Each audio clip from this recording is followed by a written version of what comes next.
నమస్తే, welcome to మెకానైన్ TV. Chandrababu Naidu ఈ పేరు చెబితే గుర్తొచ్చేది విజన్, టార్గెట్స్, డాష్ బోర్డ్ సమీక్షలు. కూటమి ప్రభుత్వం అధికారంలోకి వచ్చిన తర్వాత మంత్రుల పనితీరు ఎలా ఉందో తెలుసుకోవటానికి సీఎం చంద్రబాబు ఒక పక్క సర్వే చేయించారు. మంత్రులు ప్రజల సమస్యలను ఎలా పరిష్కరిస్తున్నారు, శాఖల వారీగా వారు సాధించిన ప్రగతి ఏంటి, ఈ అంశాలన్నిటినీ బేరీజు వేస్తూ సీఎం చంద్రబాబు మంత్రుల ప్రోగ్రెస్ రిపోర్ట్ ను విడుదల చేశారు. ఒక స్కూల్ హెడ్ మాస్టర్ లాగా మంత్రులకు ర్యాంకులు కేటాయించారు. అందరినీ ఆశ్చర్యపరుస్తూ ఈ ర్యాంకింగ్స్ లో వ్యవసాయ శాఖ మంత్రి కింజారపు అచ్చెన్నాయుడు నెంబర్ 1 స్థానంలో నిలిచారు. మరి deputy CM power star Pavan Kalyan rank ఎంత? టాప్ 5 లో ఉన్న మిగతా మంత్రులు ఎవరు?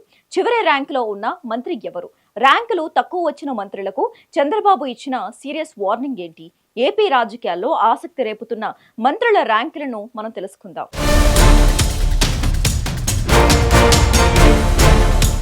ప్రభుత్వం అంటే కేవలం పథకాలు ప్రకటించడం కాదు, ఆ పథకాలను క్షేత్రస్థాయిలో ప్రజలకు చేరవేసే మంత్రుల పనితీరు కూడా అంతే ముఖ్యం.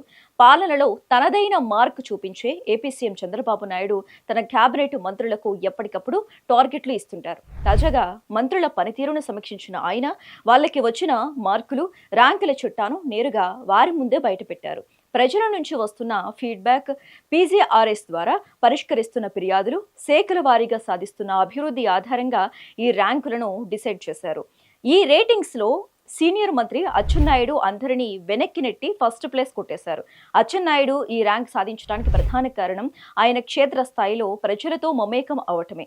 వ్యవసాయ, సహకార శాఖలకు సంబంధించిన పెండింగ్ ఫైల్స్ ను వేగంగా క్లియర్ చేయడంతో పాటు రైతుల సమస్యల పరిష్కారంలో ఆయన చొరవ చూపారు. అన్నదాత సుఖీభవ లాంటి కీలక పథకాల అమల్లో అధికారులతో సమన్వయం చేసుకోవడంలో అచ్చెన్నాయుడు చూపిన పనితీరు పట్ల సామాన్య ప్రజలు సీఎం చంద్రబాబు పూర్తి సంతృప్తి వ్యక్తం చేసినట్లు సర్వేలో తేలింది.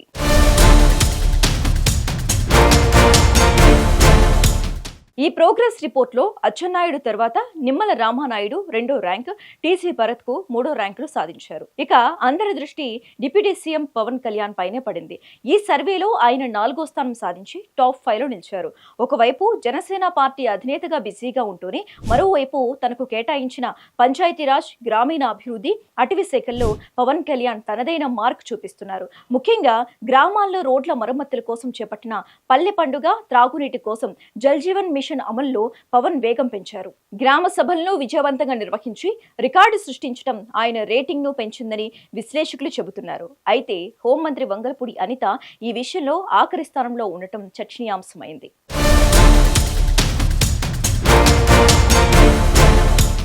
మంత్రి అచ్చెన్నాయుడు ఫైళ్ల క్లియరెన్స్ కు సగటున 5 గంటల 51 నిమిషాల సమయం తీసుకుంటున్నారని సీఎం తెలిపారు. ఇక నిమ్మల ఫైళ్ల క్లియరెన్స్ కు 9 గంటల 53 నిమిషాల సమయం తీసుకుంటున్నారు. టీజీ భరత్ 10 గంటల 11 నిమిషాలు, మంత్రి లోకేష్ 26 గంటల 53 నిమిషాల సమయం తీసుకుంటున్నారు. డిప్యూటీ సీఎం పవన్ కళ్యాణ్ ఫైళ్ల క్లియరెన్స్ కు 42 గంటల 40 నిమిషాల సమయం తీసుకుంటుండగా హోంమంత్రి అనిత అందరికంటే ఎక్కువగా 105 గంటల 13 నిమిషాల సమయం తీసుకుంటున్నారు. గతంలో సైతం సీఎం చంద్రబాబు మంత్రులకు పనితీరు, ఆయా శాఖల్లో తీసుకొచ్చిన మార్పులు, పథకాల అమలు ఆధారంగా ర్యాంకులు ప్రకటించారు. ఈ సందర్భంగా ఫైళ్ల క్లియరెన్స్ వేగంగా జరగాలని సీఎం చంద్రబాబు మంత్రులకు సూచించారు.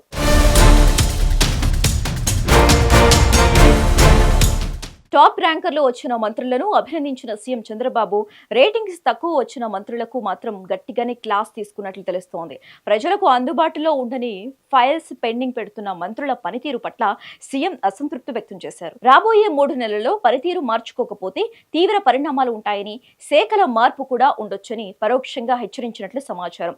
ప్రతి మంత్రి వారానికి కనీసం 2 రోజుల సచివాలయంలో ఉండాలని, మిగతా రోజులు క్షేత్రస్థాయిలో ప్రజల మధ్య ఉంటూ సుపరిపాలన అందించడం లక్ష్యంగా పనిచేయాలని సీఎం దిశానిర్దేశం చేశారు. రాజకీయాల్లో గెలిచిన తర్వాత మంత్రులు ఎలాగైనా ఉండొచ్చు అనుకునే కాలం పోయింది. ముఖ్యంగా చంద్రబాబు లాంటి అడ్మినిస్ట్రేటర్ కింద పనిచేసినప్పుడు మంత్రులు కూడా ఒక కార్పొరేట్ కంపెనీ సీఈఓ లాగా టార్గెట్ మీట్ అవ్వాల్సిందే. అచ్చెన్నాయుడు లాంటి సీనియర్ నేత నెంబర్ 1 ర్యాంక్ తెచ్చుకోవటం, పవన్ కళ్యాణ్ మొదటిసారి మంత్రి అయిన టాప్ 4 లో నిలవటం నిజంగా వారి పనితీరుకు అద్దం పడుతోంది.